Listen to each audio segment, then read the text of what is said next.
Imaginez ceci, vous êtes un médecin extraordinaire, sans égal, inégalé. Puis soudainement, vous vous retrouvez transporté dans un autre monde. Tout le monde autour de vous se moque, pensant que vous êtes faible, ignorant que vous allez bientôt leur faire regretter.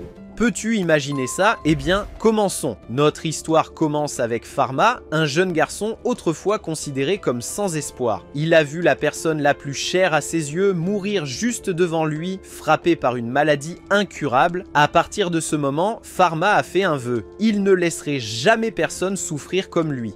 Avec une détermination inébranlable, il déclara « Je deviendrai le médecin miracle capable de guérir toute blessure, peu importe sa gravité. » Les années passèrent et Pharma devint le plus grand pharmacien que le monde ait jamais connu. Il n'y avait pas une seule maladie qu'il ne pouvait traiter. En bref, il devint un miracle vivant. Des scientifiques du monde entier le sollicitaient chaque fois qu'ils étaient confrontés à un cas insoluble et il avait toujours la réponse. Sa vie était parfaite, sauf pour une chose. Il a à peine dormi, travaillant sans relâche, jour et nuit, ne reposant qu'1 heure par jour. Puis un jour, comme d'habitude, il a réglé son alarme pour enfin se reposer, mais quelque chose d'étonnant s'est produit. Au moment où il a ouvert les yeux, il a été stupéfait. Qui est cette fille debout devant moi ?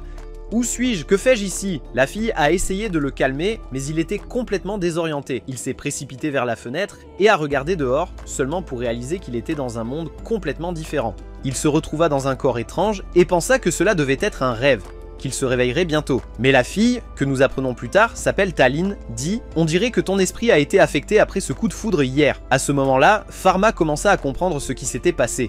Il a demandé son nom et elle a répondu, puis elle lui a fait visiter le palais et l'a présenté à tout le monde à l'intérieur. Il s'est avéré que Pharma appartenait maintenant à une famille noble, une vie de luxe avec des serviteurs, des domestiques et de la splendeur. Mais ce n'était pas tout, chaque membre de la famille était un médecin royal renommé. Taline le réintroduisit à sa famille, son père Byron, le médecin en chef du royaume, sa mère Lisa, sa sœur Mila et son frère aîné Viro, qui était actuellement en expédition scientifique au-delà des frontières du royaume. Byron avait placé de grands espoirs en ses enfants, non seulement à cause de leurs compétences en tant que médecin, mais aussi à cause de leurs capacités sacrées. Pharma demanda « Que veux-tu dire par capacité sacrée ?» Taline fut choquée. « Tu as oublié ? Tu étais incroyable en utilisant la magie de l'eau. À partir de là, nous apprenons que ces pouvoirs sacrés distinguent les nobles des roturiers. Si Pharma ne pouvait pas manier sa magie, il serait expulsé du palais et son père pourrait le renier. Terrifié, Pharma lui a dit qu'il retrouverait bientôt sa mémoire, prétendant avoir une amnésie pour qu'elle ne réalise pas qu'il avait échangé de corps avec quelqu'un d'autre. Plus tard, seul dans sa chambre, il se demanda comment fonctionne la magie de l'eau. Il visualisa la structure moléculaire de l'eau et soudain une énergie mystérieuse le traversa. Il put utiliser la magie de l'eau sans effort, mais ensuite, la panique le saisit. Il ne pouvait pas l'arrêter.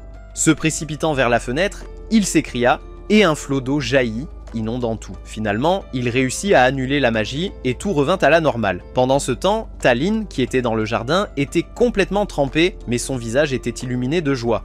Il se souvenait de ses pouvoirs. Pharma commença à se demander « Ai-je d'autres capacités ?» En effet, il découvrit qu'il pouvait créer n'importe quel type de métal avec sa main gauche et l'effacer avec sa main droite.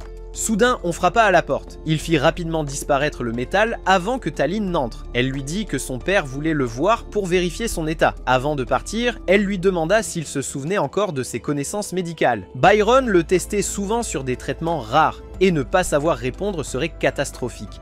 Pharma est allé rencontrer sa famille. Ils étaient le soulagés qu'il aille bien après le récent incident, mais sans prévenir, Byron a demandé « Comment crées-tu ce traitement rare pour la cicatrisation des plaies ?» À quoi Pharma a répondu sans hésitation, sans erreur. Byron a souri. « Excellent ! On dirait que tu vas bien. Tu devrais continuer ton entraînement avec Noor. » Pharma est allé voir Noor, son mentor privé. Elle l'entraînait à la fois en magie et en sciences médicales.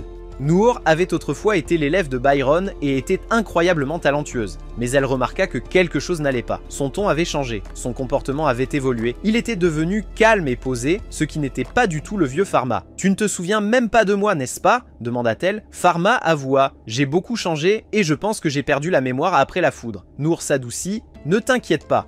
Nous allons recommencer à zéro. Petit à petit, tu te souviendras de tout. » Elle commença à expliquer que leur monde se composait de 5 éléments magiques. L'eau, le feu, la terre, l'air et enfin le vide. Pharma interrompit. « Qu'est-ce que la magie du vide ?» Noor répondit « Pour être honnête, personne ne sait. » C'est mentionné dans les cartes sacrées et les écritures, mais personnellement je doute que cela existe. Puis Pharma demanda « Y a-t-il quelqu'un qui peut créer n'importe quel matériau qu'il veut ?» Noor le regarda sévèrement. « Arrête d'être ridicule, c'est complètement impossible. » Mais Pharma savait qu'il pouvait faire exactement cela.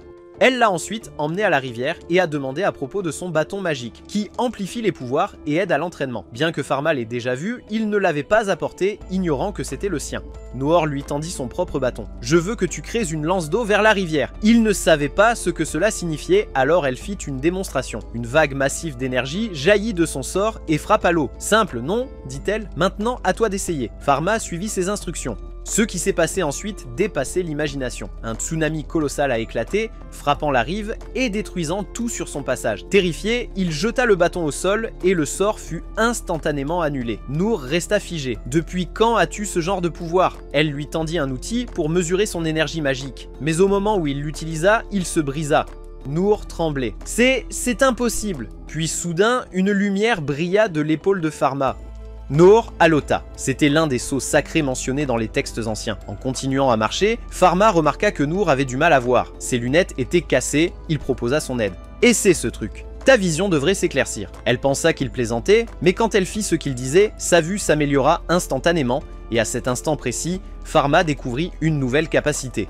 Il pouvait maintenant détecter l'emplacement exact et la nature de toute blessure chez une personne se tenant devant lui. Noor le regarda avec stupeur. « Comment savais-tu tout ça ?» Pendant qu'il lui racontait ce qu'il avait vu, elle fut submergée par la peur, surtout lorsqu'elle remarqua que son ombre ne se reflétait pas sur le sol. La fille s'arrêta brusquement et s'effondra par terre. Il a essayé de l'aider, mais elle s'est enfuie de lui et a quitté tout l'endroit. Le lendemain, Biran était dans son bureau, informant Pharma que Noor était tombée malade avec de la fièvre et que son état s'était beaucoup détérioré. À sa surprise, elle avait même soumis sa démission. Il demanda à Pharma s'il avait une explication pour ce qui se passait. Pharma réfléchit un moment, puis dit « Je ne suis pas la cause de ce qui s'est passé ». À ce moment-là, Biran lui remit une dose de médicament avec une lettre, lui demandant de rendre visite à Noor et de vérifier son état.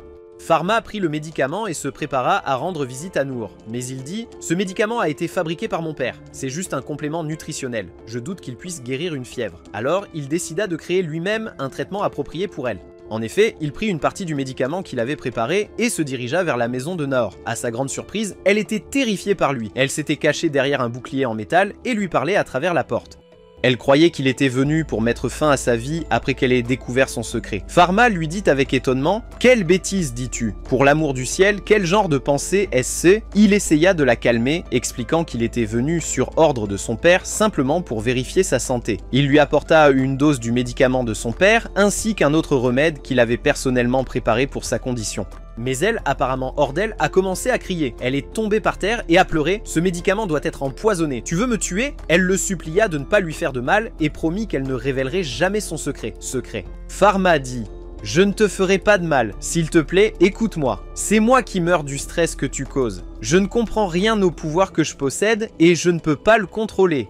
C'est pourquoi j'ai besoin d'entraînement, et tu es la seule qui connaisse la vérité sur moi, qui comprenne mon pouvoir. » Soudain, il sortit un bouquet de fleurs qu'il avait apporté avec lui et dit « De toute façon, je ne peux pas te forcer à faire quoi que ce soit. Que tu acceptes ou refuses, je voulais juste te remercier pour tout ce que tu as fait pour moi. » Puis il est parti. Plus tard, Noor s'est assise seule, réfléchissant à ses mots et à quel point il avait besoin de quelqu'un à ses côtés. Malgré sa peur, elle a finalement décidé de l'aider. Le lendemain, Pharma se promenait seul dans le jardin quand il a soudainement entendu quelqu'un appeler son nom. C'était Noor. Elle s'est approchée de lui et a dit « Commençons l'entraînement immédiatement. Si tu n'apprends pas à contrôler tes pouvoirs, tu finiras par détruire tout ce royaume. » Pharma était submergé de joie et enfin, l'entraînement a commencé. Elle l'a emmené dans un endroit éloigné des habitants et ils ont commencé leur entraînement ensemble. Il est vite devenu évident que son pouvoir dépassait toutes les attentes. Il a mis l'endroit sans dessus-dessous.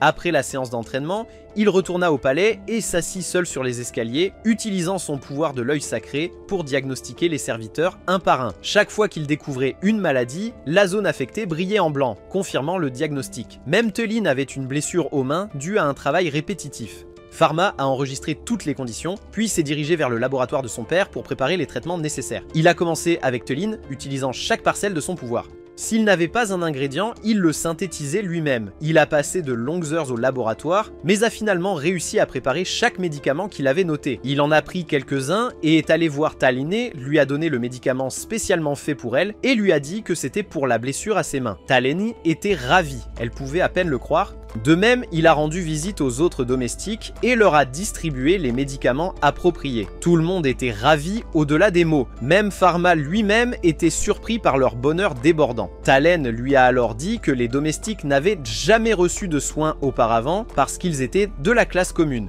Les médecins de haut rang n'étaient pas autorisés à les examiner, et même s'ils l'étaient, le coût du traitement était trop élevé pour être abordable. C'est alors que Pharma a réalisé l'ampleur de la discrimination de classe dans ce monde. Il a dit « La maladie ne fait pas de différence entre un ministre et un ouvrier. Tout le monde a le droit à un traitement approprié à tout moment. » Peu de temps après, Biran l'a convoqué. Quand Pharma est arrivé, il a été choqué de découvrir que ses parents n'allaient pas bien. Il a posé des questions à ce sujet et Biran lui a dit que sa sœur, Mila, avait contracté une grave maladie de peau contagieuse incurable et qu'elle avait été isolée. Personne n'était autorisé à lui rendre visite, mais Pharma a refusé d'abandonner. Il est retourné dans sa chambre, a fermé la porte et grâce à l'explication de son père, il a réussi à identifier la maladie. C'était une maladie qui avait été guérie récemment dans son monde précédent avant sa mort. En effet, il a fabriqué le médicament en utilisant ses capacités. Même lorsque les matériaux n'étaient pas disponibles, il les a créés lui-même. Puis, il s'est faufilé dans la chambre de Mila sans être remarqué, s'est assis à côté d'elle, l'a rassurée et lui a promis que tout irait bien. Il lui a demandé de ne dire à personne qu'il lui avait rendu visite, disant que Biran serait furieux s'il le découvrait. Quand il lui a dit qu'il avait apporté des médicaments, elle s'est cachée et a dit qu'elle détestait le goût des médicaments, mais il l'a surprise. Cette fois, le médicament était sous forme de bonbons. Il lui a donné lui-même. Mila était ravie. Elle ne pouvait pas croire que c'était vraiment un médicament. Le lendemain, Biran et Pharma ont rendu visite à Mila dans sa chambre. Il était évident qu'elle s'était complètement rétablie. Il n'y avait aucune trace de la maladie. Biran dit « Je ne sais pas comment cela s'est produit. Personne ne s'est jamais rétabli de cette maladie aussi rapidement auparavant. » Mais Mila refusa de leur dire que Pharma l'avait guéri. Plus tard, Pharma s'assit seul et finalement, en utilisant ses pouvoirs, réussit à construire un microscope capable de voir et d'analyser les virus. Soudain, on frappa à la porte. Le majordome entra et lui dit que Biran avait urgemment besoin de lui. Il alla le voir et on lui dit de se préparer immédiatement. Il se rendait au palais royal où la princesse était gravement malade. Pharma remarqua que son père était profondément épuisé, mais ils se précipitèrent néanmoins au palais. À leur arrivée, ils furent reçus par le médecin personnel de la princesse, Kane, qui les conduisit à sa chambre. L'endroit était rempli de médecins. Quand Biran et Pharma entrèrent, ils virent la princesse allongée sur son lit, incapable même de respirer. Biran commença à l'examiner, prit un échantillon de sang et utilisa ses capacités pour diagnostiquer son état. Puis, il se tourna vers Keen et lui dit que son cas était désespéré, que le mieux qu'il pouvait faire était de soulager sa douleur. Pharma était choqué. Comment une telle maladie pouvait-elle être incurable? Biran revint et prépara une dose pour la princesse. Ce n'était qu'un analgésique. Il le lui donna et quand elle demanda s'il y avait de l'espoir de guérison, il répondit « Bien sûr ». Mais Pharma remarqua que tout le monde avait abandonné. Il utilisa rapidement son œil sacré et diagnostiqua sa maladie. Oui, c'était une maladie pulmonaire mortelle connue sous le nom de maladie de la mort. Il commença à réfléchir rapidement à un moyen de la traiter et il semblait avoir trouvé une solution. Soudain, la porte s'ouvrit brusquement et le jeune fils de la princesse courut vers elle en sanglotant. « Ne me quitte pas, maman, je veux que tu restes avec moi. » À ce moment-là, Pharma intervint. Il demanda à la princesse de lui permettre de la soigner et de superviser personnellement sa guérison. Biran était furieux et lui cria dessus, mais la princesse l'interrompit en disant « Je sais en qui j'ai confiance et en qui je n'ai pas confiance. Je crois que Pharma me guérira. » Vous avez tous presque perdu espoir, mais lui, il est le seul à continuer de se battre. Puis Pharma entra dans le laboratoire du palais. Sans hésitation, il utilisa ses capacités pour construire une immense barrière de glace derrière la porte, empêchant quiconque de le déranger. Il commença à réfléchir à la bonne formule et se mit à dessiner la structure du composé. Après de grands efforts, il a finalement créé le médicament. Mais soudain, la porte s'est brisée et Biran a fait irruption, furieux en criant « Que penses-tu faire ?» Pharma a répondu calmement « Comme tu peux le voir, je prépare un médicament pour la princesse. » Biran lui a dit que la mort blanche n'avait pas de remède et que sa fin était inévitable. Mais Pharma a insisté sur le fait qu'il avait un traitement et a ignoré ses objections. Biran était enragé. Il déchira la formule que Pharma dessinait et l'attaqua violemment, pensant que son fils préparait du poison pour la princesse. Mais Pharma bloqua toutes ses attaques, et soudain un immense mur de glace se forma entre eux. Biran resta figé, stupéfait, et dit « Comment as-tu fait ça sans incanter un sort ou utiliser ton bâton magique? Qui es-tu exactement ?» Pharma n'avait jamais eu ce genre de pouvoir auparavant. À ce moment-là, il remarqua un petit carnet. Il l'a ouvert et a trouvé un grand nombre de formules chimiques pour des maladies incurables. Puis, il a vu le sceau sacré sur l'épaule de Pharma et a demandé quand il était apparu. Pharma a répondu « Depuis que je me suis réveillé après le dernier accident, je suis comme ça ». Enfin, Biran fut convaincu. Pharma n'était pas une personne ordinaire, il possédait vraiment des pouvoirs extraordinaires et il a finalement dit « Termine le médicament rapidement ». Nous n'avons pas le temps. Soudain, Pharma dissipa la barrière de glace devant lui, ce qui choqua une fois de plus son père. Le pauvre homme ne pouvait pas croire ce qui se passait et resta figé sur place, stupéfait. Pendant ce temps, Pharma continua à préparer le médicament destiné à la princesse. Après un certain temps, il quitta la pièce avec les médecins portant le traitement dans ses mains, le visage entièrement couvert, et se dirigea directement vers la princesse pour le lui remettre. Mais d'abord, il décida d'utiliser le microscope qu'il avait construit lui-même pour montrer à la princesse exactement quelle maladie l'avait affectée. Il dit « Regardez à travers l'ouverture devant vous vers la lumière ». Il demanda ensuite à l'un des serviteurs d'approcher la bougie de la lentille. Et c'est alors que l'inattendu se produisit. La princesse fut choquée. Elle vit un grand nombre de bactéries juste devant ses yeux et c'était la véritable cause de sa maladie. La princesse appela Kane et lui tendit le microscope. Dès qu'il y regarda, il se figea sur place, stupéfait par ce qu'il voyait.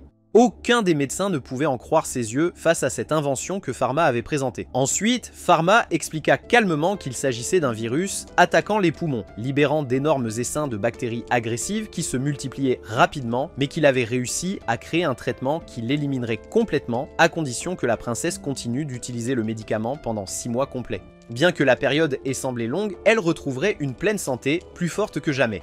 Pharma versa 2 verres du médicament et en but un devant tout le monde pour prouver qu'il était parfaitement sûr. Il dit ensuite à la princesse qu'il surveillerait personnellement son état tout au long de la période de traitement. Après cela, les médecins l'entourèrent, le bombardant de questions sur la façon dont il avait construit le microscope et les propriétés du nouveau médicament qu'il avait découvert.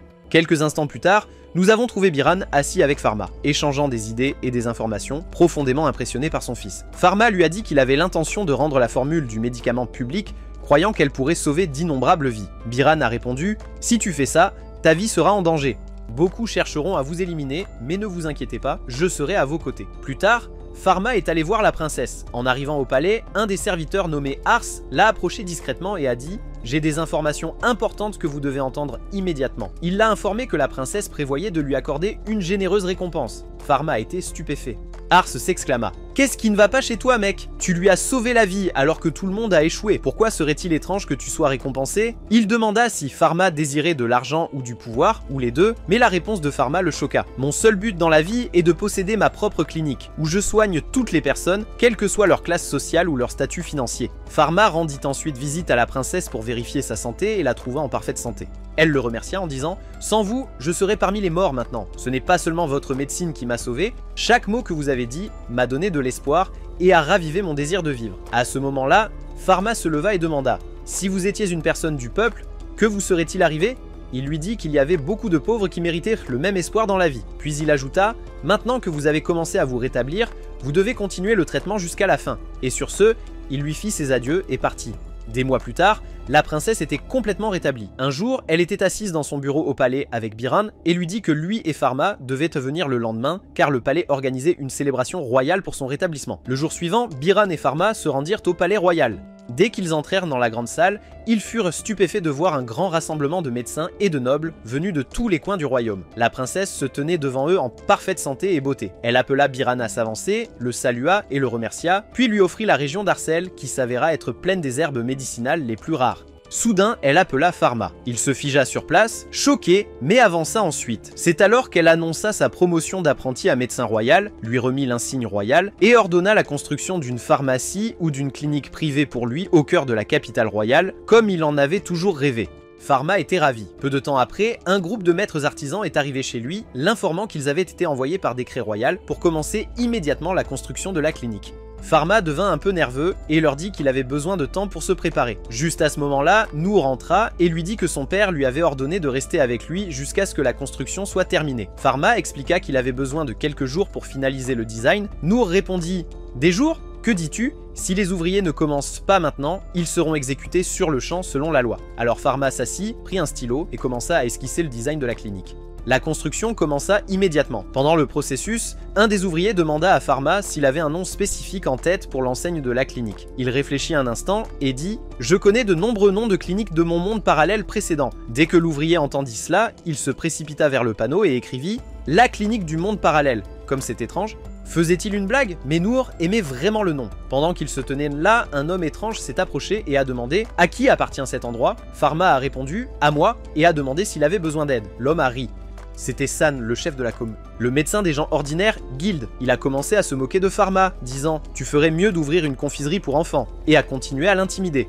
Noor était sur le point d'intervenir, mais Pharma l'a arrêté et a dit à San « Je suis sûr que si j'ouvrais une confiserie, tu serais mon premier client. » Puis, il a demandé s'il devait s'inscrire auprès de la guilde pour être autorisé à pratiquer. San a répondu « Non, l'inscription est uniquement pour les médecins communs. » À ce moment-là, Noor est intervenu et a dit « Un truc curieux, que fais-tu ici ?» Pars immédiatement. Terrifié par son ton, San s'est enfui. Au fil du temps, la clinique a été entièrement équipée et Pharma a pu acheter tous les outils médicaux dont il avait besoin, mais il avait encore besoin de quelqu'un pour l'aider avec la gestion et la comptabilité. C'est alors que Télin est soudainement apparu et a dit « Je sais lire et faire des maths. J'ai mémorisé toute la table de multiplication. Je ne pense pas que quelqu'un soit plus qualifié que moi. » Pharma a accepté et lui a dit qu'elle travaillerait certainement avec lui, mais pour la gestion, il fallait quelqu'un de plus âgé. Quand il est rentré chez lui, il a trouvé tout le monde en larmes. Il s'est avéré que Sader, le chef des serviteurs et gestionnaire financier pour son père, avait pris sa retraite ce jour-là et ne pouvait plus rester debout longtemps à cause de douleurs au genou. Pharma s'est approché de son père et lui a demandé s'il pouvait soigner Sader et le faire travailler avec lui à la clinique. Bayaran a accepté et lui a même donné un grand coffre. Pharma a ouvert le coffre et a été étonné de le trouver plein d'argent. Bayaran a dit « Tu auras besoin d'un capital substantiel pour gérer la clinique. » C'est le minimum que je puisse vous donner après le grand succès que vous avez accompli. Un mois plus tard, Pharma était assise dans la clinique avec Noor et Sader, mais presque personne n'entrait. Seulement quelques patients, pas plus qu'une poignée. Ils ne savaient pas pourquoi. Soudain, Télin est entrée avec quelques papiers et leur a dit qu'elle avait visité de nombreuses maisons autour de la capitale et recueilli des avis sur la nouvelle clinique. Tout le monde a été impressionné par son initiative. Certaines personnes avaient peur des prix, d'autres pensaient que la clinique était réservée aux nobles à cause du sceau royal, et certains étaient intimidés par le garde qui se tenait à l'extérieur. Il y avait de nombreuses raisons. Ils ont commencé à réfléchir à des solutions, et Sader a suggéré d'afficher les prix de la consultation et du traitement à l'extérieur de la clinique. Il a dit que cela inciterait beaucoup plus de patients à entrer. Peu après, Bayaran et Lisa sont venus rendre visite à Pharma, ils ont vérifié comment il allait et il leur a fait faire le tour de la clinique. Le rez-de-chaussée était pour les traitements et l'accueil, le premier étage pour les chambres des patients, le deuxième pour le personnel et les installations, et le troisième était le centre de recherche de Pharma où il développait de nouveaux traitements. Bayaran a été impressionné par la précision et l'organisation. Pourtant, alors qu'ils étaient assis ensemble, Pharma s'est plaint du faible nombre de patients. C'est à ce moment-là que sa mère lui a suggéré d'entrer dans le domaine des cosmétiques puisque c'était l'industrie la plus populaire du royaume, et cela aiderait à promouvoir sa clinique. Surtout s'il vendait des produits à bas prix.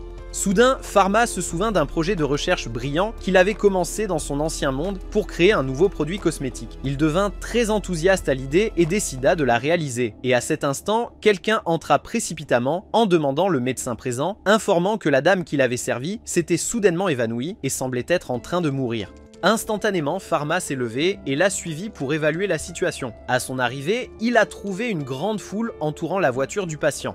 Il leur a demandé de faire de la place, puis est entré rapidement dans la voiture, constatant que la pauvre femme était incapable de parler. Il a utilisé son œil sacré pour examiner son état et a été surpris de ne trouver aucune maladie. Cependant, il a remarqué des signes de blessures sur ses mains et a réalisé qu'elle avait subi une ventouse, ce qui a entraîné une perte de sang importante affectant son état. Il a décidé de l'emmener à la clinique pour la soigner là-bas. Dès leur arrivée, la femme a commencé à raconter ce qui s'était passé. Au départ, son fiancé lui avait demandé d'éclaircir son teint en utilisant des cosmétiques, mais lorsqu'elle a consulté un certain médecin, il a exploité sa vulnérabilité et l'a trompée en lui faisant croire qu'elle pouvait changer la couleur de sa peau en perdant une certaine quantité de sang sans avoir besoin de produits cosmétiques. Pharma lui a donné un traitement pour compenser le sang perdu et lui a promis qu'il créerait un produit cosmétique totalement sûr qui l'enchanterait dès la première utilisation. En effet, après une semaine entière, la fille dont le nom est Celine est revenue à la clinique où Pharma l'a surprise en révélant qu'il avait créé une crème spéciale pour elle. La crème reflétait les rayons nocifs, était sans danger pour la peau et rajeunissait même les cellules cutanées mortes. Céline était extrêmement étonnée par le produit et celui-ci s'est rapidement répandu partout grâce au génie marketing de Télin et au prix symbolique qui le rendait accessible à tous. La clinique a été complètement remplie et bien que Pharma ait produit de grandes quantités, ils se sont rapidement épuisés et ils ne pouvaient plus répondre à la demande. À ce moment-là, Selene est retournée à la clinique avec 2 de ses amis pour demander des informations sur le produit. Pharma leur a dit que le stock était épuisé et qu'il prévoyait de créer un nouveau lot, mais qu'il avait besoin d'aide en raison de l'augmentation de la charge de travail. Selene a ensuite proposé d'ouvrir une branche dédiée aux produits cosmétiques. Il s'occuperait de la fabrication et elle s'occuperait des ventes, ce qui réduirait considérablement la pression sur la clinique principale. Pharma était ravi de l'idée et son père, Biran, soutenait le plan, l'informant que la famille de Selene était bien connue dans le secteur des investissements. Dans les jours qui ont suivi, une branche dédiée aux produits cosmétiques a été ouverte, gérée personnellement par Selene, qui a embauché une grande équipe de médecins pour l'aider. Pharma était étonné par ce succès inattendu. Quelque temps plus tard, Biran a emmené toute la famille dans la région d'Arcel qui leur avait été accordée par la princesse. Là, ils ont rencontré Kiro, le responsable de la gestion de la région, qui deviendrait l'assistant de Biran à partir de ce moment, lui fournissant des rapports détaillés sur les plantes médicinales et le commerce entre les régions. Au milieu de cela, Biran a demandé à Pharma d'aller voir Mila, qui était allée à la plage, bien qu'elle ne sache pas nager. Pharma a quitté la réunion et s'est dirigé vers Mila et Selene, les trouvant jouant dans le sable au bord de l'eau. Mila lui a demandé la permission d'entrer dans la mer, et bien qu'il ait initialement refusé, il a cédé après une légère insistance à condition qu'il ne dépasse pas la plage. Soudain, Nour apparut et lui dit « Laisse-les jouer, c'est leur première fois à la mer et rejoins-les dans l'eau ». À ce moment-là, la concentration intense de Pharma sur Mila devint claire et la scène passa à un flashback où il se rappela sa sœur du premier monde. À quel point leurs souvenirs ensemble étaient beaux et combien il s'était senti impuissant lorsque sa maladie l'avait emporté pour toujours. De retour au présent, la mer est soudainement devenue agitée. Un désastre se profilait. Un courant a entraîné Mila au fond de l'eau et elle a crié à l'aide. Pharma a paniqué et s'est précipité pour la sauver, mais le courant était trop fort et il n'a pas pu l'atteindre. Mila s'est noyée et a perdu conscience. Pharma a alors plongé après elle en disant « J'ai perdu ma petite sœur pendant la Première Guerre mondiale, je ne laisserai pas cela se reproduire. » Et soudain, il s'est transformé, une puissance immense l'entourait. Une explosion tonitruante a secoué la zone. Un cratère énorme s'est formé au cœur de la mer. Une barrière d'eau les séparait du courant et le fond marin était complètement exposé. Nor ouvrit les yeux avec difficulté et fut choquée par la scène. Elle vit Pharma debout, tenant Mila sur son épaule, enveloppée d'une énergie puissante, contrôlant tout l'océan. Il la ramena sur le rivage et Mila reprit conscience, bien qu'elle restât profondément effrayée par ce qui s'était passé. Noor lui demanda avec étonnement « Comment as-tu fait ça ?» Il répondit « Je ne sais pas. Peut-être que c'est l'un des arts sacrés. » Mais Noor a insisté sur le fait que rien dans ce monde ne pourrait permettre une telle chose. Son choc et celui de Taline face à ce qu'elles avaient vu étaient évidents. Un peu plus tard, Pharma est rentré chez lui et s'est assis dans sa chambre, perdu dans ses pensées, se remémorant tout ce qui s'était passé et contemplant la peur que Taline avait de lui. Soudain, Taline est entré et a demandé s'il avait besoin de quelque chose avant de dormir. Il a marqué une pause, puis a dit « Je suis désolé, je ne voulais pas te faire peur ». Elle a souri et a répondu « Peur de toi ? Tu étais incroyable, c'est tout ». Puis elle s'est retournée et est partie. Le lendemain, on voit Pharma avec Noor à la clinique. Il a dit « Même si nous avons pris une semaine de congé pour le voyage à Arkel, les gens font toujours la queue devant la clinique ». Soudain, il a remarqué 2 individus masqués qui semblaient extrêmement suspects. Il s'est approché d'eux et a demandé s'il pouvait les aider, mais ils n'ont rien dit et sont partis immédiatement. Qui était-il? La journée s'est terminée. Le lendemain matin, un des gardes a ouvert la clinique pour préparer l'espace. Mais soudain, un carrosse arrivant à toute vitesse a explosé l'endroit complètement. La nouvelle est parvenue à Biran et Pharma à la maison, et ils ont été choqués. Biran a décidé d'envoyer un rapport complet à la princesse, tandis que Pharma s'est précipité directement à la clinique. Biran lui a demandé s'il soupçonnait quelqu'un, et Pharma a pensé à Sand, le chef de la guilde des médecins, ainsi qu'aux individus masqués, mais a décidé de ne rien dire à Biran. Pharma est arrivé pour trouver la clinique en ruine, remplie de poussière et de débris. Il a dit « Cela nous prendra beaucoup de temps pour la nettoyer et la restaurer à son état d'origine. » Mais soudain, des jeunes hommes qui l'avaient soigné dans le passé sont apparus et ont décidé d'aider. Puis d'autres patients sont arrivés, des gens qui l'aimaient et restaient à ses côtés, refusant de partir jusqu'à ce que l'endroit soit restauré encore mieux qu'avant. Au milieu de tout cela, une petite fille est entrée en pleurant, disant que son père s'était évanoui et était sur le point de mourir, les suppliant de l'aider. Les autres ont rassuré Pharma qu'il s'occuperait de la clinique jusqu'à son retour, alors il a pris la fille et l'a accompagnée. Après un moment, il a remarqué qu'il était allé loin de la ville et lui a demandé l'emplacement exact pour découvrir qu'elle avait disparu. À ce moment-là, il a été pris en embuscade par un grand groupe d'individus masqués. Il a réalisé que c'était un piège. Ici, nous découvrons qu'ils étaient une secte de prêtres du temple possédant un pouvoir qui pourrait même dépasser celui de la princesse. Ils avaient reçu un rapport de quelqu'un qui avait assisté à l'événement lorsque Pharma a sauvé Mila et avait remarqué qu'il ne projetait pas d'ombre comme les humains normaux, les amenant à croire qu'il était un démon apparu dans ce monde. Le prêtre a cherché à l'éliminer. Pharma a nié l'accusation, insistant sur le fait qu'il était juste un humain comme les autres. Mais le grand prêtre a crié « Pas un mot de plus !» levé les mains et reculé de 3 pas. En effet, Pharma fait exactement ce qui est demandé. Soudain, un sceau magique s'active sous ses pieds et une énergie terrifiante éclate, l'entourant et le piégeant à l'intérieur. Mais tout aussi brusquement, le sceau entier disparaît sans laisser de traces. L'un des prêtres s'exclame sous le choc « Comment cela a-t-il pu se produire? C'est impossible !» Il devient clair que ce sceau était conçu pour piéger les démons et les esprits maléfiques. Puisque Jaco est humain, le sceau a dû disparaître parce qu'il n'affecte pas les humains. Néanmoins, les prêtres restent convaincus qu'il est un démon. Soudainement, l'un des prêtres attaque, déclenchant un tourbillon de feu terrifiant qui entoure Pharma de toutes parts. Il semble que sa fin soit proche, mais Pharma invoque rapidement une barrière magique qui annule l'attaque en un instant. Un autre prêtre lance des sorts de glace sur lui, mais ils disparaissent immédiatement devant son œil sacré. Les prêtres perdent la tête, l'attaquant sans relâche les uns après les autres, avec la magie la plus intense imaginable. La zone est envahie par des explosions violentes, annihilant presque tout, mais non, ce n'était pas la fin, ce n'était que le début.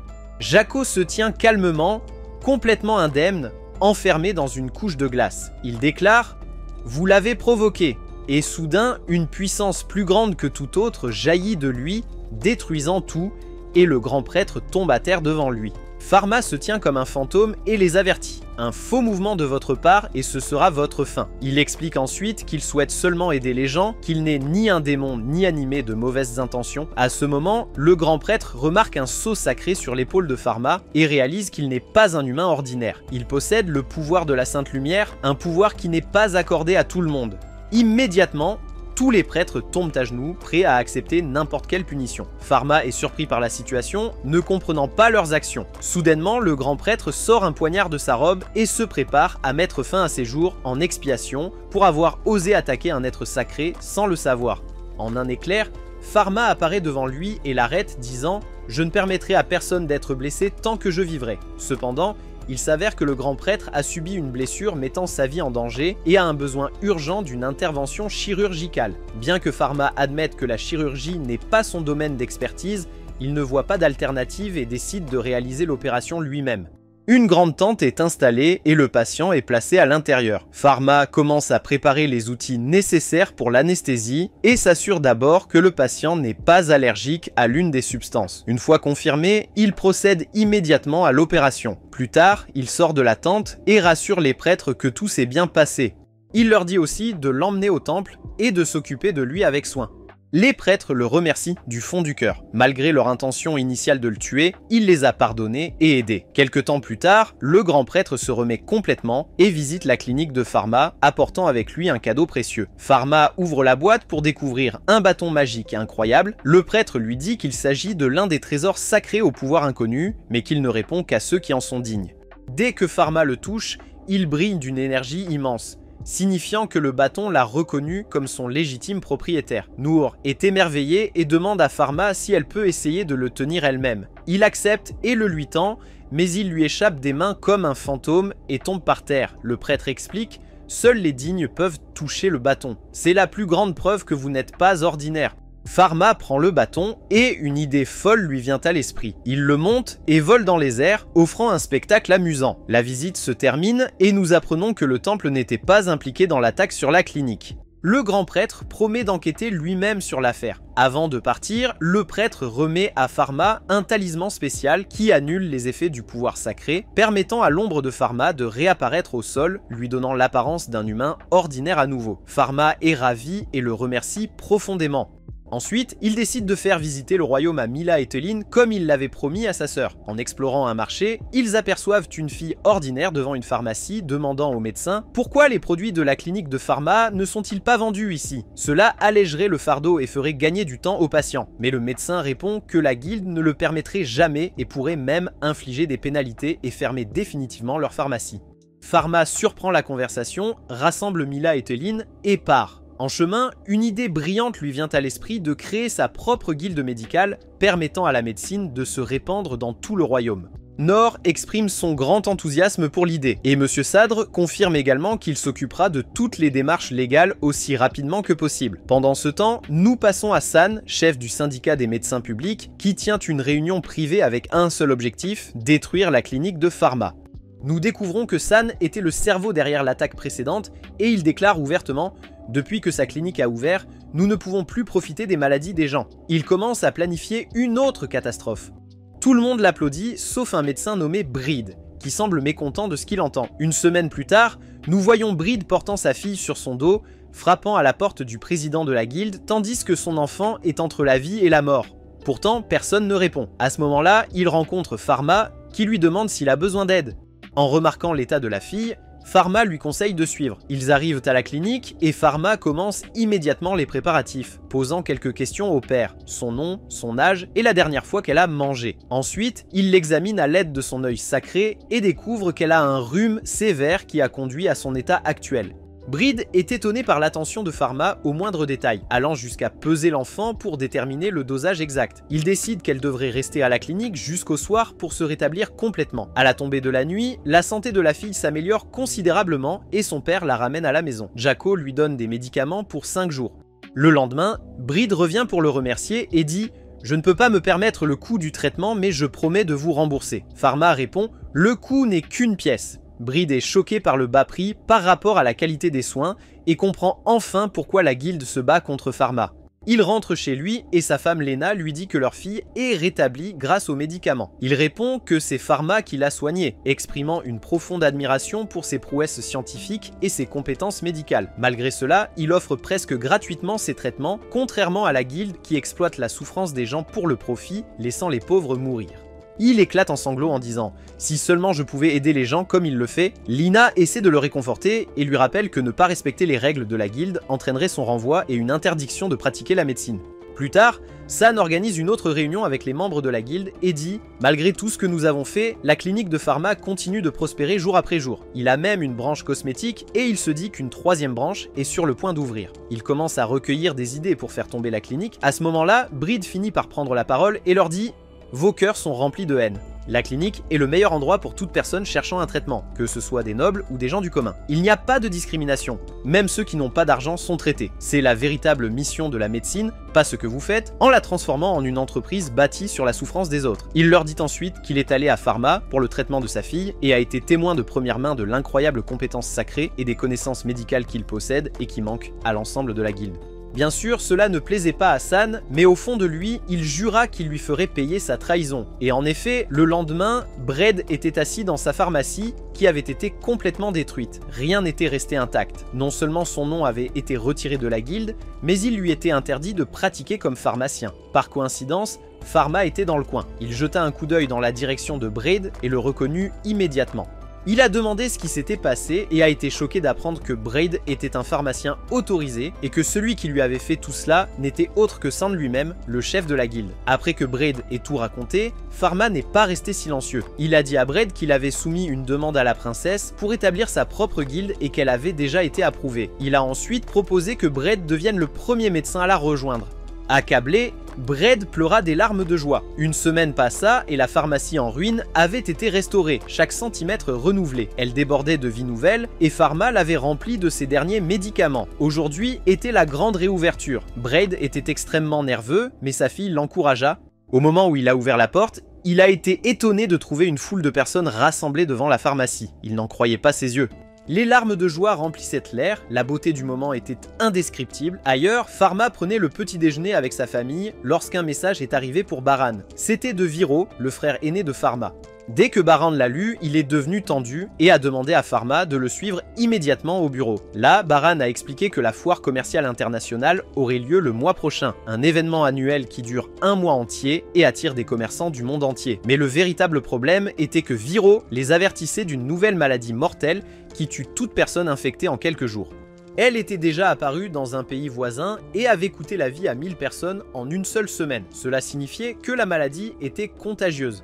Malgré les expéditions scientifiques de Viro, il n'a pas pu identifier le type de maladie. L'équipe de recherche qui travaillait dessus avait été éliminée un par un, leur laboratoire fermé et réduit en cendres. On soupçonnait que la maladie pouvait infiltrer la capitale par les marchandises et les caravanes commerciales se dirigeant vers le marché.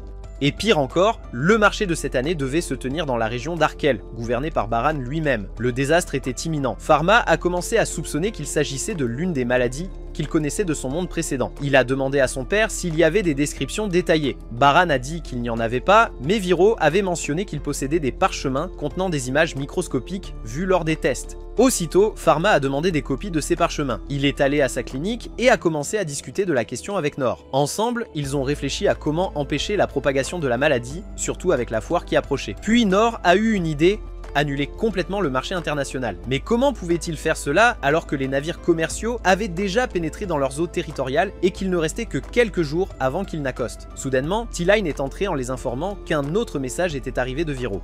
Euro. Dès que Pharma l'a ouvert, il a trouvé une image microscopique de la nouvelle maladie. Le choc était accablant. Ce n'était pas une maladie ordinaire, c'était la peste, connue sous le nom de peste noire, qui avait autrefois décimé plus de la moitié de la population mondiale dans son monde précédent. Pharma est allé immédiatement voir Baran et lui a dit que la maladie était la peste noire. Baran n'était pas surpris, il avait déjà mené des recherches et le soupçonnait. Il a dit à Pharma que cette maladie avait longtemps été considérée comme un mythe et que personne n'avait jamais découvert de remède. Si elle atteignait la capitale, cela signifierait une annihilation totale. Mais ensuite est venue la véritable surprise. Pharma s'exclama: « Tu penses que je suis ici pour m'amuser? J'ai déjà créé un remède pour cette maladie. » Non seulement cela, il l'avait distribué à de nombreuses pharmacies à travers la capitale royale. Baran resta silencieux, stupéfait. Néanmoins, Pharma expliqua que contenir la maladie était plus important que la guérir, et qu'il avait besoin du soutien officiel de la princesse. Alors ils allèrent tous deux la voir et expliquèrent tout. Ils demandèrent que tous les navires soient retenus au port, que toutes les routes commerciales étrangères soient fermées, et que l'achat et la vente avec tout pays en dehors de la capitale cessent immédiatement. La princesse accepta sans hésitation et ordonna au ministre d'exécuter les instructions à la lettre. Pharma la rassura qu'il emmènerait une équipe de médecins et les médicaments nécessaires et se rendrait au port où il établirait des points d'inspection et s'assurerait personnellement de la sécurité des marchandises et des marchands. Dans le cas où la maladie serait détectée, il la traiterait sur place. La princesse lui a exprimé toute sa confiance. Plus tard, Pharma a réussi à concevoir un microscope moderne qui permettait de tester à une distance plus sûre, augmentant ainsi la sécurité lors de l'analyse. Il a appris à Brad comment l'utiliser et a demandé des informations sur le stock de médicaments disponibles. Il a appris que tout le royaume était presque entièrement préparé et que le traitement serait distribué gratuitement. Pharma avait personnellement couvert toutes les dépenses. Une fois que tout était en ordre, il prit Nor et se dirigea vers le port de commerce où les navires étaient retenus, avec l'intention de les inspecter lui-même. À son arrivée, il fut rejoint par un groupe de médecins qui lui fournirent un rapport détaillant le nombre de navires et le nombre de membres d'équipage à bord de chacun. Pharma les remercia sincèrement et décida d'inspecter chaque navire personnellement. À la première navire, le capitaine était furieux, criant de manière incohérente par pure frustration. Ils avaient été retenus pendant un certain temps sans savoir pourquoi. Pharma expliqua calmement que c'était pour leur sécurité et demanda au capitaine de rester calme. Il monta ensuite à bord du navire, examina l'équipage et les lieux minutieusement et une fois qu'il fut certain que tout était sûr, il leur permit d'entrer dans la ville. Il se dirigea ensuite vers le navire suivant. Alors qu'il était encore dans son bateau, un autre capitaine commença à lui crier dessus, se plaignant que la cargaison se gâterait s'il restait détenu. Il était furieux. Soudain, le capitaine d'un deuxième navire est intervenu, insistant pour que son vaisseau soit inspecté en premier. La querelle s'est envenimée et tous deux ont décidé de se diriger vers le rivage de force sans aucune inspection. Il semblait que Pharma était en grave difficulté jusqu'à ce qu'une salve de tirs de canon éclate vers les navires. La surprise, c'était l'un des patients que Pharma avait précédemment traité dans sa clinique. Il était un capitaine de marine secrètement envoyé par la princesse pour aider Pharma. Profondément loyal, il déclara « Si j'entends un seul aboiement de l'un d'entre vous, je le ferai sauter lui et son navire en morceaux. » Pharma était ravi de ce renfort inattendu. Ils ont poursuivi le reste des inspections et n'ont trouvé aucune trace de la maladie. Mais alors qu'ils étaient rassemblés dans la tente, Kur, le suppléant de la région d'Arkel, a fait irruption en suppliant de l'aide. L'un des navires détenus avait emprunté une route illégale, se glissant dans un village côtier où il avait déchargé sa cargaison. Les décès avaient commencé à se répandre rapidement parmi les villageois, l'un après l'autre. Les villageois croyaient qu'un démon les massacrait. Pharma comprit immédiatement que le navire avait été infecté par la peste. Il décida d'y aller immédiatement. Il se prépara et Nor voulut l'accompagner, mais il l'arrêta en disant « Je compte sur toi ici au port ». Soudain, Pharma sortit son bâton sacré et s'envola dans le ciel, se dirigeant directement vers le village affligé. Mais comme le dit le proverbe, le malheur s'attache aux infortunés. Alors que Pharma volait, un oiseau faillit le percuter. Perdant le contrôle du bâton, il fut projeté à une vitesse incroyable vers un arbre et s'y écrasa. Pourtant, la véritable surprise fut que son corps le traversa comme s'il n'avait jamais été là. C'était une illusion, c'était l'un des pouvoirs du bâton sacré qu'il possédait. Quelques instants plus tard, il arriva à la frontière du village où nous découvrons qu'un groupe de villageois se préparait à fuir aussi vite que possible, convaincus qu'un esprit maléfique était à l'origine des morts. Alors que Pharma s'approchait, son apparition soudaine et son allure mystérieuse les effrayèrent. « Qui êtes-vous » demandèrent-ils. « Et comment êtes-vous apparu comme ça ?» Il leur demanda calmement de retourner au village pour l'instant, promettant qu'il expliquerait tout. Mais l'un des villageois a crié « Il doit être l'esprit maléfique qui essaie de nous empêcher de fuir. » Ils ont saisi les armes qu'ils avaient, prêts à l'affronter. Malgré ses tentatives pour les calmer, cela ne servait à rien. Alors, Pharma a décidé de mettre fin à la dispute. D'un seul coup de son bâton sur le sol, d'immenses murs de glace se sont élevés, entourant toute la zone. Tout le monde était stupéfait par son pouvoir écrasant. Il révéla alors son identité, leur disant qu'il était un médecin royal envoyé spécifiquement pour les aider et que personne ne pouvait quitter le village sans subir un examen médical. Peu à peu, les villageois commencèrent à se calmer et acceptèrent de coopérer. Ils se rassemblèrent dans l'une des maisons et lui demandèrent son plan. Pharma sortit une carte du village et dit « D'abord, nous devons diviser le village en 3 zones selon la gravité des infections. De cette façon, nous pourrons prioriser le traitement en conséquence. » Il se dirigea ensuite vers l'une des maisons de quarantaine où un grand nombre de patients étaient sur le point de mourir. En entrant, il fut choqué par le nombre impressionnant de malades, entourés de médecins faisant tout leur possible pour aider. Soudain, un des médecins lui cria « Sortez d'ici immédiatement !» Mais un autre médecin intervint, disant « Calmez-vous, c'est Pharma. Nous avons appris que ce médecin venait du temple et savait exactement qui était Pharma. » Ravi de sa présence, il a dit à tout le monde que Pharma était la seule personne au monde capable de les sauver. Sans tarder, Pharma a commencé à examiner les patients pour découvrir que l'un d'eux n'avait rien de plus qu'un simple rhume et n'avait pas sa place ici. Pharma l'a réprimandé. « Pourquoi es-tu même ici ?» Quoi qu'il en soit, il a commencé à administrer un traitement aux patients un par un avec l'aide des autres médecins. Pharma a même utilisé ses capacités divines pour accélérer l'efficacité du médicament. Une fois terminé, il a fait une demande inhabituelle au médecin. Le groupe qui a livré des marchandises à travers ce village est probablement en route pour la capitale en ce moment. Trouvez-les, brûlez tous leurs objets, puis traitez-les immédiatement avant qu'ils n'atteignent la ville. Quant à Pharma, il devait se concentrer sur la guérison de ceux qui restaient au village. Et en effet, il réussit à traiter tous les villageois infectés. Il assigna un groupe de gardes aux portes du village pour s'assurer que personne n'entre ou ne sorte sans être complètement guéri. Puis il leur dit qu'il retournait à la capitale et que la barrière de glace accélérerait la guérison. Si quelque chose tournait mal, il devait envoyer un messager à la capitale immédiatement. Soudain, il invoqua à nouveau son bâton sacré et promit qu'il reviendrait, puis s'élança dans le ciel. En volant, il remarqua un feu brûlant le long de la route. Il descendit rapidement pour enquêter et fut choqué de constater que les médecins qu'il avait envoyés avaient déjà atteint les marchands responsables de la peste et avaient brûlé leurs marchandises, exactement comme il l'avait ordonné. Pharma s'approche des marchands et dit « Tout d'abord, vous êtes tous infectés par la peste noire. Vous ne recevrez pas de traitement tant que vous n'aurez pas répondu à mes questions. » Il demanda combien de chariots étaient passés par le village et quel type de marchandises ils transportaient. Ils lui ont dit qu'il y avait 4 chariots, dont 3 transportaient des tissus et des meubles, tandis qu'un transportait des animaux, spécifiquement l'écureuil blanc. Pharma était horrifié, l'écureuil blanc était précisément la créature responsable de la propagation de la peste à travers le royaume. Et pire encore, 5 chevaliers sacrés avaient été à bord du navire transportant ces marchandises, étaient entrés dans le village avec eux, puis avaient disparu. À ce moment-là, Pharma réalisa que la peste n'était pas une coïncidence. Quelqu'un orchestrait tout cela. Il ordonna aux médecins de soigner les marchands, puis partit immédiatement pour la capitale royale. Pendant ce temps, dans la capitale, Téline distribuait des analgésiques et aidait à la sensibilisation à la santé publique, tandis que Bride recevait des échantillons pour les tests prélevés sur les marchands stationnés à la porte de la ville. Bride commença à analyser les échantillons pour s'assurer qu'il était sûr de les laisser entrer pour découvrir une catastrophe. Certains d'entre eux portaient la maladie. Horrifié, il ordonna une quarantaine et un traitement immédiat. Bride et l'équipe médicale se précipitèrent vers la porte, seulement pour être pris dans une attaque terrifiante. Les gardes étaient abattus et tout était en chaos. Bride tenta de fermer les portes, mais c'était trop tard. Les chevaliers sacrés firent irruption, transportant imprudemment une boîte en bois remplie d'écureuils blancs qu'ils libérèrent instantanément. L'un des chevaliers utilisa ses pouvoirs pour les disperser dans la zone. Tu pouvais le sentir, mon ami, c'était le début de la fin. Bride regardait avec horreur, réalisant pleinement ce qui se passait. Il déclencha l'alarme à l'échelle du royaume et ordonna à tout le monde de rester chez eux. Certains gardes ont essayé de riposter, mais c'était inutile. Un des chevaliers utilisa la magie du vent pour les projeter dans les airs. Soudain, le grand prêtre arriva sur les lieux. Il frappa le sol avec une force divine. Une explosion d'énergie sacrée lia instantanément les chevaliers avec des sauts magiques. Quelle puissance! Au même moment, Pharma arrive à la capitale et se tient devant la cloche d'alarme. Il utilisa son œil sacré et fut horrifié de voir l'infection se répandre partout comme il le craignait. L'écureuil blanc était à blâmer. Il remarqua une bataille se déroulant à la porte et s'y précipita. Il trouva Bride, s'assura qu'il était en sécurité et l'emmena sur les lieux.